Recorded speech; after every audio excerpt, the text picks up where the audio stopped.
Kuna Simba Day, Yanga Day na Kiyama Day. Msisahau hiyo. Mkimaliza Simba Day yenu na Yanga Day, kuna Kiyama Day, the day of judgment. Siku kila mtu atapita mbele ya Allah, aulizwe alichokifanya duniani. Ulikuwa na milioni 40, ngapi umempa Allah? Ulikuwa na milioni 20, ngapi umempa Allah? Ulikuwa na 10,000, ngapi umempa Allah? Ulikuwa na 500, ngapi umempa Allah? Alafu mzani unacheza. Akhera na duniani, wapi umetoa? Una nyumba ya milioni 200, akhera umejenga? Kuna msingi?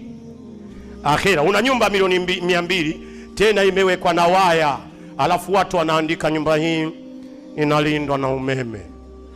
Maana unawatisha wenzio wasije kukusumbua. Yani una hela mpaka ya kuwatisha na wenzio. Alafu malakul mauti siku ya kuja, yeye akimkuta Mmasai anampa salamu.